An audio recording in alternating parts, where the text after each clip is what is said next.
Estas são palavras que Deus está a dizer a Salomão. E diz assim o Senhor: se andares nos meus caminhos e guardares os meus estatutos e os meus mandamentos, como andou Davi, teu pai, prolongarei os teus dias. O sermão desta manhã chama-se Condições para carburar o coração. Condições para carburar o coração.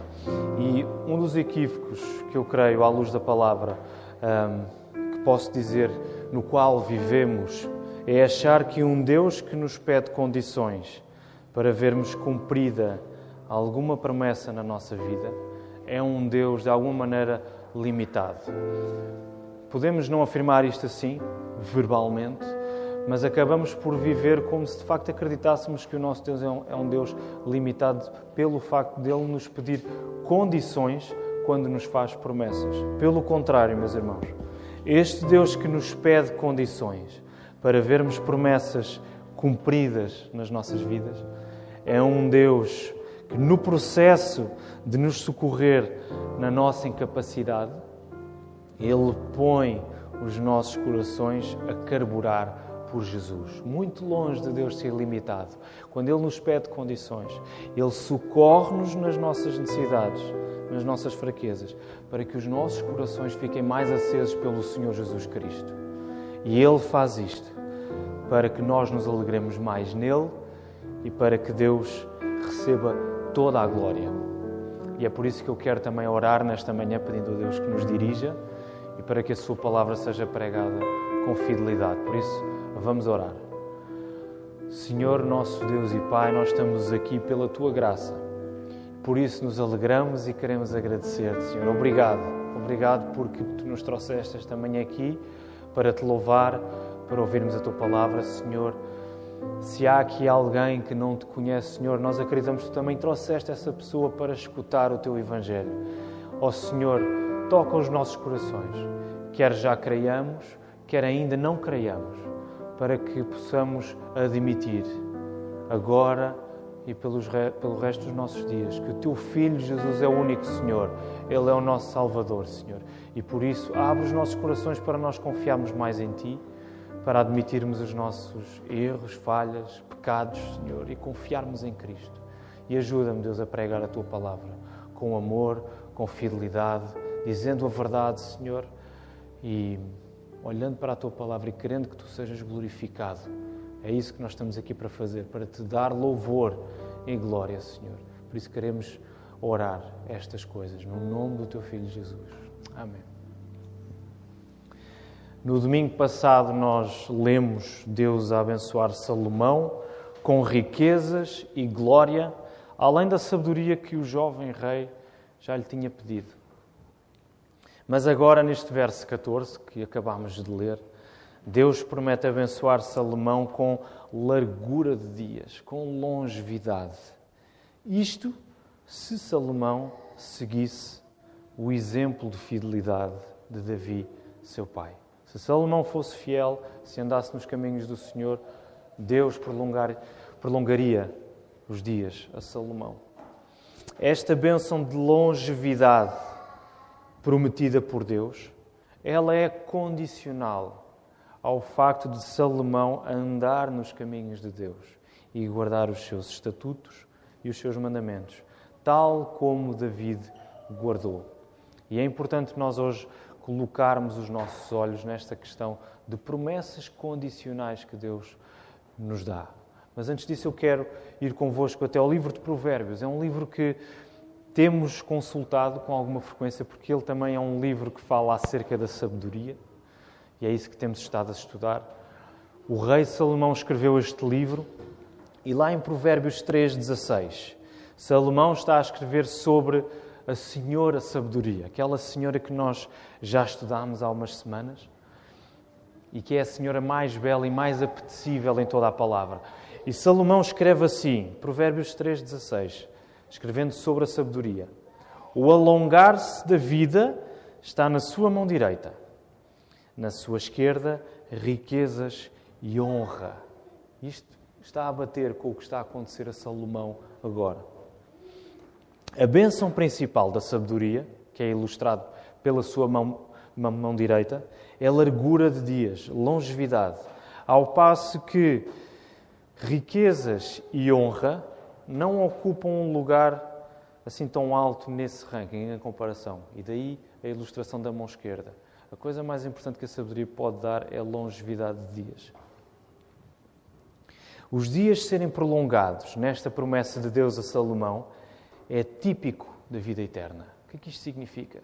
Significa que há aqui um tipo de eternidade que está a ser antecipado e que pertence àqueles que desejam a sabedoria que vem do alto. Há um tipo de eternidade que está a ser aqui antecipado quando Deus promete longevidade de dias a Salomão. E essa eternidade pertence àqueles que desejam a sabedoria que vem do próprio Deus. E fica implícito que esta sabedoria não se resume à atividade durante o tempo de vida útil aqui nesta terra. A sabedoria que Deus concede assume que a melhor coisa que pode existir é uma eternidade junto a Deus. Quando nós estamos a falar em sabedoria, não estamos apenas a querer algum tipo de capacidade especial para tomarmos decisões importantes e difíceis ou para evitarmos o erro. Mas, acima de tudo, nós queremos sabedoria porque a sabedoria reconhece que a melhor coisa que nós podemos ter é uma eternidade junta a Deus, que começa aqui. Deus prolongar os dias a Salomão significa que a vida de Salomão pautar-se-ia por obediência aos mandamentos de Deus. O que, por sua vez, indica uma vida dedicada ao prazer da companhia de Deus acima de todas as outras coisas. Por isso é que também Deus faz referência ao exemplo de David, que apesar de erros enormes que cometeu, ele é descrito como tendo sido um homem segundo o coração de Deus. Aliás, hoje já lemos um salmo escrito pelo rei David, em que ele de facto mostra que o seu coração estava agarrado a esta ideia de andar junto a Deus, obedecendo aos seus mandamentos. Quando ele diz: os teus mandamentos são mais preciosos do que o ouro, são mais doces do que o mel. David, com isto, estava a querer dizer que obedecer a Deus, caminhar ao lado dele, obedecendo aos seus mandamentos, é a melhor coisa que ele pode ter na sua vida. E nós, neste versículo 14 do terceiro capítulo do primeiro livro de Reis, também lemos um eco daquilo que temos citado em Deuteronômio 6.5, do mandamento mais importante de todos. Amarás, pois, o Senhor teu Deus de todo o teu coração, de toda a tua alma e de toda a tua força. Deus está interessado, ao fazer esta promessa a Salomão, Deus quer que Salomão confie nele, para que o amor principal de Salomão esteja em Deus. Não apenas cumprir os mandamentos por cumprir, mas para que o maior desejo da vida de Salomão seja, de facto, uma vida inteira dedicada à presença de Deus. E a promessa que Deus faz a Salomão assenta nisto. Nós sabemos que esta condição que Deus pede a Salomão não foi mantida na vida de Salomão. Se nós lermos o resto deste livro e lermos o resto do que aconteceu com o rei Salomão, nós vamos ver que o coração deste rei começou a ser atraído e corrompido por outros deuses. Então Salomão não cumpriu esta condição que Deus lhe pediu. A largura dos dias de Salomão não foi aquela que podia ter sido. É importante nós colocarmos os nossos olhos neste aspecto da condicionalidade da promessa de Deus, ou de várias promessas que Deus nos faz. E nós podemos dizer, quando vamos para a palavra, à luz daquilo que ela nos traz, nós podemos afirmar o seguinte: há promessas que, por um lado, nós recebemos e são cumpridas na nossa vida, são bênçãos que nós recebemos, são graças que vêm até nós, por nós satisfazermos determinadas condições. Por outro lado, há promessas, há bênçãos, há graças na nossa vida que nós não chegamos a receber, não chegamos a viver. E não se cumprem em nós, por nós não satisfazermos determinadas condições. Isto é importante que nós fixemos e agarremos isso. Deus, de facto, dá promessas na sua vida e muitas delas são promessas que pedem condições para nós fazermos. Deixem-me ilustrar com alguns exemplos bíblicos, começando com uma promessa incondicional, ou seja, uma bênção, uma graça que vem da parte de Deus, que não depende de nada além do próprio Deus. Então, esta graça incondicional é a eleição divina, o facto de Deus eleger aqueles que são seus. E lá em Romanos 9:11 nós lemos o apóstolo Paulo a escrever o seguinte: e ainda não eram os gêmeos nascidos, nem tinham praticado o bem ou o mal, para que o propósito de Deus, quanto à eleição, prevalecesse, não por obras, mas por aquele que chama.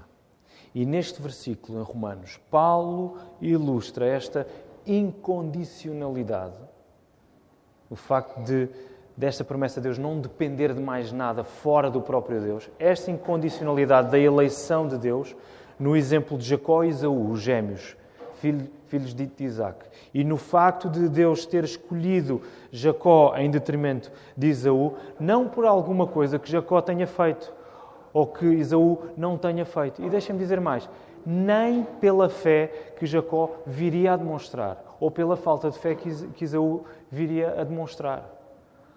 Porque até a própria fé só pode surgir de um coração que já foi renovado por Deus. Logo, esta escolha assenta unicamente no Deus que chama.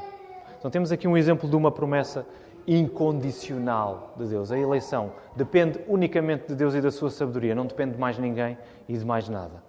Agora vamos ver um exemplo de uma graça condicional, de uma promessa condicional, a justificação.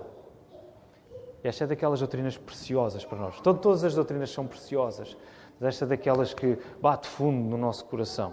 Em Romanos 3:28, lemos Paulo escrever: concluímos, pois, que o homem é justificado pela fé, independentemente das obras da lei.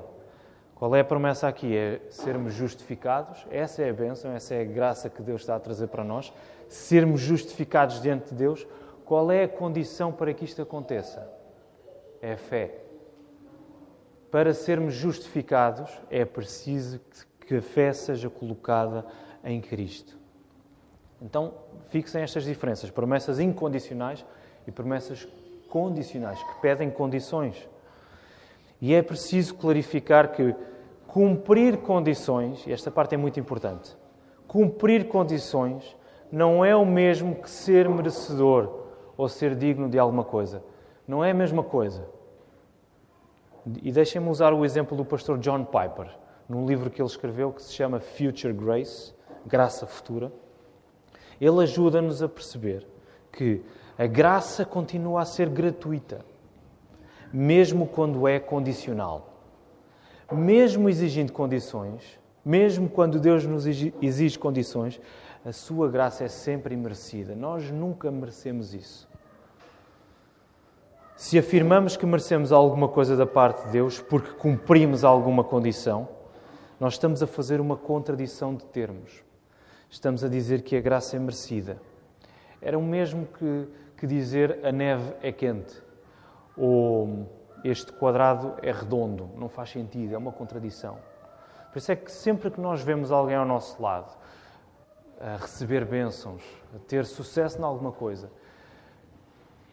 de acordo com o que a Bíblia nos está a dizer, é errado nós chegarmos ao pé dessa pessoa e dizer: boa, tu mereces. Isso não faz sentido, porque é a graça de Deus na vida dessa pessoa. Aquilo que nós devemos dizer é: estou muito contente por ti, graças a Deus por isso. Graças a Deus porque tu estás a viver essas coisas. Tu não mereces, podemos dizer isto. Olha, tu não mereces nada disso, mas graças a Deus por aquilo que tu tens e por aquilo que tu estás a viver. Dizer que a justificação, pegando neste exemplo da justificação, é pela fé, não é dizer que a justificação seja merecida, mas sim que a condição para sermos justificados por Deus é termos fé em Jesus. São coisas diferentes. No entanto, esta justificação é toda ela pela graça de Deus. Ela é imerecida. Porque ela só aconteceu porque Jesus, morreu no nosso lugar. Ele garantiu para nós esta justificação. E ela é-nos dada através da fé. Esta é a condição. Não quer dizer que nós a tenhamos merecido. Ela é totalmente imerecida. Totalmente pela graça. Mas tem a condição. Não é mais. É totalmente imerecida e tem a condição de ser pela fé. É importante nós fazermos esta clarificação, porque neste circuito das promessas e da graça de Deus, condicionalidade não é o mesmo que mérito. E uma das razões para afirmarmos isto é o facto de, em primeiro lugar, a condição da fé que Deus nos pede é ela própria, um dom de Deus que não vem de nós. Já pensaram nisto? A fé que Deus nos pede, pensando agora em particular no exemplo da justificação, a fé que Deus nos pede como condição para sermos justificados não vem de nós. Como Paulo escreveu, pela graça sois salvos, mediante a fé. E isto não vem de vós, é dom de Deus. Por outro lado, a fé que Deus nos dá caracteriza-se por uma natureza que se satisfaz constantemente em tudo aquilo que Deus é para nós em Cristo Jesus. A verdadeira fé que salva, a fé salvadora, é a fé cuja natureza se satisfaz completamente naquilo que Deus é para nós em Cristo Jesus, em tudo aquilo que Deus é para nós em Cristo Jesus.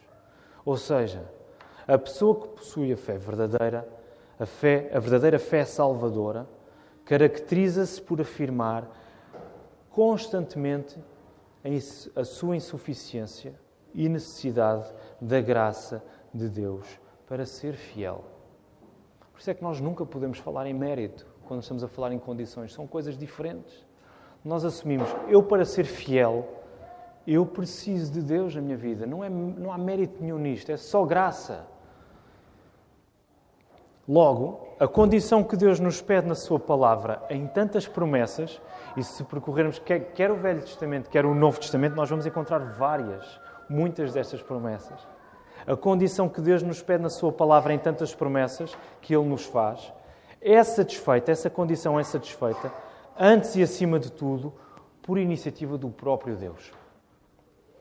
E podemos fazer uma pergunta. Aliás, como tem sido o hábito, se tiverem questões ao longo do sermão, vão apontando-as. Quinta-feira é sempre um tempo em que podemos ir até alguma dessas questões. Se tiverem questões, podem escrevê-las, podem enviar para mim ou para um dos pastores e podemos tratar delas, ok? Uma das coisas boas de nós colocarmos questões àquilo que o texto nos está a trazer é que isto é quase é mesmo um conselho pastoral. É nós anteciparmos problemas, é nós anteciparmos pecados em que poderemos cair. É nós começarmos a colocar desde já questões para começarmos já a trabalhar o nosso coração. Para não cairmos no risco de não percebermos alguma coisa que já devíamos ter percebido. Portanto, usem também este espaço para colocarem as vossas questões. E teremos depois tempo no culto de quinta-feira para podermos abordá-las. Então, podemos fazer a seguinte pergunta. Se esta condição que Deus nos pede é assegurada em nós pela ação do próprio Deus, por que é que Ele continua a pedir-nos para a satisfazermos? Perceberam a pergunta? Acho que é uma pergunta óbvia. Então, esperem lá. Se é Deus que, por sua iniciativa, cumpre em nós essa condição de termos fé, por que é que ainda assim Ele continua a pedir-nos isso? É quase como perguntar... Se Deus nos pede coisas que depois nós nos apercebemos que não as conseguimos fazer sozinhos, mas percebemos que foi Deus a fazer essas coisas em nós, por que é que Deus ainda nos pede essas coisas? Isto é uma pergunta que dava, como o pastor Tiago costuma dizer, pano para mangas. Podíamos estar aqui muito tempo a conversar sobre isto, mas eu quero simplificar. E eu responderia da seguinte maneira. Deus continua a pedir-nos para satisfazermos estas condições, para que nós nos alegremos mais em Deus e para que Deus seja mais glorificado nas nossas vidas. Para que nós nos alegramos mais no Deus que nos capacita e para que Deus seja glorificado nas nossas vidas. Como é que isto acontece? Deus quer ser conhecido como um Deus que dá abundantemente. E um Deus que supra as nossas fraquezas e as nossas necessidades. Se assim não fosse, Deus não se teria chegado a Salomão e dito: pede-me o que queres que te dê. Deus quer ser conhecido como um Deus que dá abundantemente. Deus quer ser conhecido no verdadeiro sentido de ser experimentado, vivido, não apenas conhecido intelectualmente, mas conhecido quando o experimentamos, quando vivemos essa realidade. Como um Deus forte que nos carrega até ao fim. Deus quer que nós percebamos que nós somos fracos, mas Deus é o nosso Deus forte. Deus faz isto dando-nos a fé e trabalhando essa fé em nós. O próprio Salomão já tinha reconhecido esta verdade no capítulo 6, quando ele diz: o meu pai David foi fiel porque tu foste bom com ele.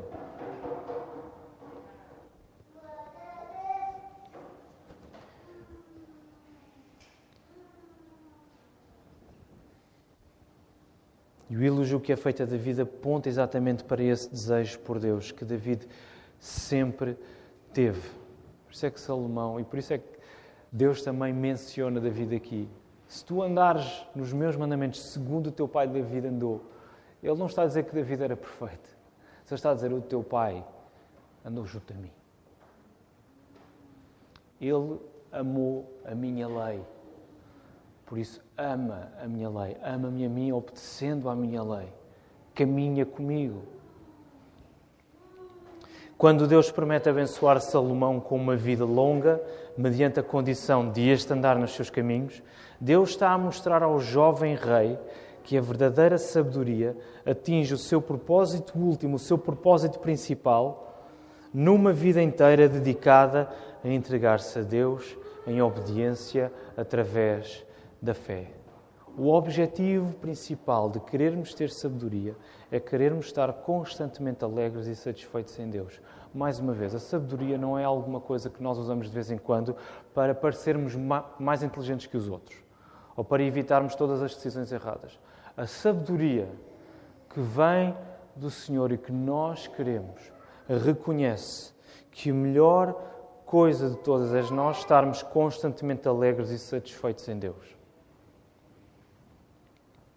E isso passa, inevitavelmente, por olharmos para a extensão da promessa de Deus. Qual é esta extensão da promessa que Deus está a fazer a Abraão? Ele está a antecipar uma eternidade.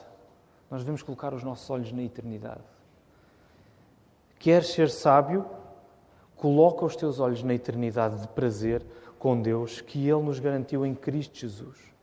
Queres ser sábio? Coloca os teus olhos também naquelas pessoas que estão à tua volta, que já colocaram os seus olhos nesta realidade, que já têm os seus olhos amarrados em Cristo Jesus e na eternidade que Ele garantiu para nós. É para isto que a Igreja também serve, para nos educarmos e santificarmos uns aos outros pela fé, para vermos mais Cristo na vida dos nossos irmãos. Não há outro modo de ganharmos sabedoria a não ser olharmos para Cristo. Ele que é a sabedoria de Deus. Ele que é a sabedoria que encarnou para vir até nós e para nos garantir um gozo constante na presença de Deus. Na tua mão direita há longevidade de dias. Este gozo não se reduz a esta vida, mas é um aperitivo de uma alegria inimaginável. Nós não temos noção do que nos aguarda. E de uma alegria incomparável que viveremos com Deus na eternidade. Por isso, meus irmãos, é hora de nós dobrarmos os nossos joelhos. É hora de nós confessarmos os nossos pecados. É hora de nós nos arrependermos. É hora de nós derramarmos os nossos corações a Deus. Em oração. E quero ir até à carta de Tiago e ler 2 versos. O primeiro diz assim: se porém algum de vós necessita de sabedoria, peça a Deus, que a todos dá liberalmente, e nada lhes impropera, e ser-lhe-á concedida. Quando nós pedimos as coisas certas a Deus, como nós acabamos de cantar, pedi e dar-se-vos-á. Deus dá. Peça, porém, com fé. Mais uma vez, a condição está aqui. Peça com fé, não duvidando em nada, pois o que duvida é semelhante à onda do mar, impelida e agitada pelo vento. Não suponha esse homem que alcançará do Senhor alguma coisa, homem de ânimo dobre, inconstante em todos os seus caminhos. Por isso eu quero encorajar-vos, irmãos, vamos agarrar a promessa condicional que Deus nos faz. Também em Tiago, quando ele diz, chegai-vos a Deus. E o que é que acontece? E Ele se chegará a vós. Cheguemo-nos a Deus. Como é que fazemos isso? É o próprio Deus que faz isso em nós. E Ele se chegará a nós. Eu acredito que há muitas bênçãos, muitas promessas, muita graça que nós não chegamos a experimentar e viver, porque nós não acreditamos nisto. Porque nós não nos achegamos a Deus. E nós precisamos de reconhecer isto, arrepender-nos disto e pedir estas coisas ao nosso Deus que nos dá e que nos sustenta e que nos carrega até ao fim, em Cristo Jesus. Que o Senhor nos abençoe.